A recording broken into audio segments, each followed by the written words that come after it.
આ રાણાભાઈને થોડાક પ્રશ્નો છે તો પૂછીએ કે શું હતું એમ. રાણાભાઈ, તમે કેટલા વર્ષથી આ પ્રાકૃતિક ખેતી કરો છો? હું 7 વર્ષથી પ્રાકૃતિક ખેતી કરું છું અને આ જીવામૃત ને એવું બધું વાપરું, રાસાયણિક કોઈ વસ્તુ વાપરતો નથી. તો અત્યારે આમાં પ્રાકૃતિક ખેતી કરતા હો કેટલી ગાયો રાખો છો? ગાયો તો 20 રાખું છું અને નથી વાપરતો એની હિસાબે પેદાઈમાં થોડોક કમ રહે છે. કે આ ઘઉં છે તો ઘઉં 30 થી 35 મણ ઉતરશે. બરોબર, હા એટલા ઉતરશે એવું લાગે. બરોબર, વાવ્યા છે 10 થી 15 મણ ચણા થાય. બરોબર. જીરું છે તો એ 2-2.5 મણ જીરું થાય વીઘે.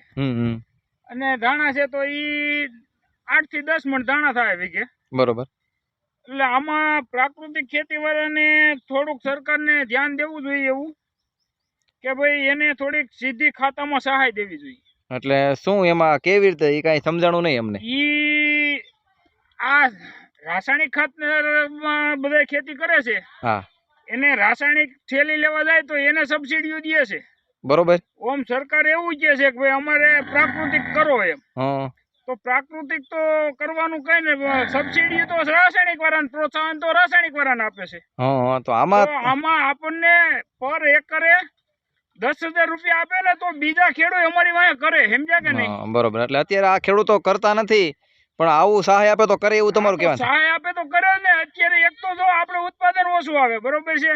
બીજા નંબરમાં ભાવ ન હોય. બરોબર. ત્રીજા નંબરમાં આપણે પ્રાકૃતિક ખેતી કરીએ તો આપણને એમ કે ભાઈ તમારે લેબ કરાવેલી છે. પેલા નંબરમાં તો સરકારને એ થોડુંક ધ્યાન દેવું પડે એમ છે કે બધા જિલ્લાના યાર્ડ છે ને, ત્યાં એક લેબ હોવી જોઈએ. અને પછી કેવી રીતે આ બધા ખેડૂતનો માલ જાય ને ત્યાં એને લેબ કરી આપવી જોઈએ, અથવા ભલે એનું જે થતું હોય 500,000 રૂપિયા જે લે પણ એને લેબ કરે ને તો કઈક ખબર પડે કે ભાઈ આ ભાઈ પ્રાકૃતિક કરે છે. એમને લેબ કર્યા પછી સરકારને ખરીદી કરવી પડે એવું કઈ કે? સરકાર ખરીદી કરે તો ક્યાં વાંધો છે, પણ આ માલની તો સરકારે ખરીદી કરે તો જનરલમાં રાસાયણિક ની હારે કરે છે. બરોબર છે. તો આનું એક એવું કઈક ઊભું કરે કે ભાઈ આ પ્રાકૃતિક વસ્તુ છે તો આના ભાવથી આવા ભાવથી આવું ખરીદીએ તો બધા કરે, હુકમ નો કરે ભાઈ. બરોબર છે. તમારો મળે તો કરે, નકર તો કોણ કરે કયો? ના, તમારા પ્રશ્નો ખરેખર સરકારને આપણે વિનંતી કરવા દેવા છે. પેલો તો એવો પ્રશ્ન તમારો છે, આમાં મને સમજાય ત્યાં સુધીમાં કે ભાઈ આમાં કઈક અમને સહાય મદદ કરવી જોઈએ. ઓલામાં તમે સબસિડી આપો છો એવું કહેવાનું થાય ને? રાસાયણિકમાં સબસિડી આપે છે. પેલી એમ કે છે કે ભાઈ ડીએપી થેલી એટલા સબસિડી છે તો અમે 13 એકર જમીન છે તો 13 એકર ની મારે 30 થેલી ડીએપી ખાતર જોઈ, 30 થેલી યુરિયા ખાતર જોઈ. બરોબર છે. ઈ તો વાપરતા તો ઈ તો હું 7 વર્ષથી વાપરતો નથી, તો એને થેલી 200 રૂપિયા તો અમને દેવા જોઈએ ને એમ. બરોબર. તો કઈક પ્રોત્સાહન, તો અમને કઈક પ્રોત્સાહન મળે એમ, તો બીજા ખેડૂતો આગળ વધે, તો અમારું જોઈને કઈક બીજા ખેડૂતો આગળ વધે. બરોબર છે. બાકી તો બધા એમ કે અમારે આમ થાય છે ને આમ થાય, એ બધી ખોટી વાત છે ભાઈ. બરોબર.